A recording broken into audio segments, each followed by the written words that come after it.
नाशिकनंतर Malegaon police action मोडवर आलेत। मध्यरात्री रस्त्यावर दारू पिणाऱ्या जवळपास 20 जणांना अटक करण्यात आली आहे। 2 दुकानांवर देखील कारवाई करण्यात आली आहे। त्यामुळे सार्वजनिक ठिकाणी दारू पिणाऱ्यांचे धाबे दणाणलेत।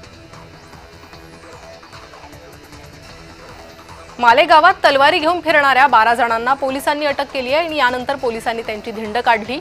यामुळे दहशत निर्माण करणाऱ्या गावगुंडांचे धाबे दणाणलेत।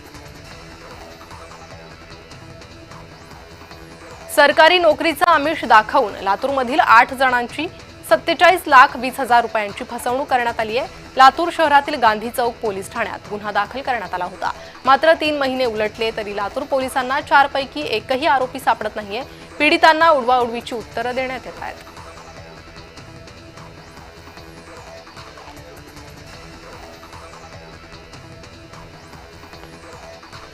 धुळे महानगरपालिकेची अंतिम प्रभाग रचना जाहीर करण्यात आली आहे। यात किरकोळ बदल वगळता प्रभाग रचना जैसे थे ठेवण्यात आली आहे। सर्वाधिक लोकसंख्या प्रभाग क्रमांक 15 ची असून सर्वात कमी मतदार हे प्रभाग क्रमांक 19 मध्ये आहेत। शहरातील एकूण 19 प्रभागांमध्ये एकूण 74 नगरसेवक निवडले जाणार आहेत।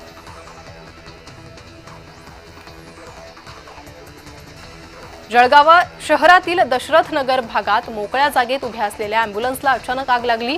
यात रुग्णवाहिका जळून खाक झाली। अग्निशमन दलाने आगीवर नियंत्रण मिळवलंय।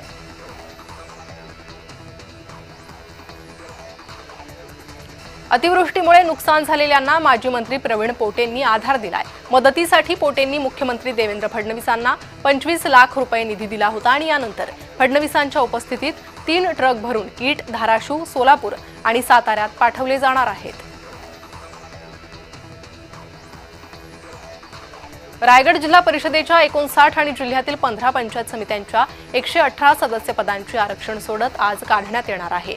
या निवडणुका लढवण्यासाठी इच्छुक उमेदवारांचं भवितव्य आजच्या आरक्षण सोडतीतून ठरणार आहे।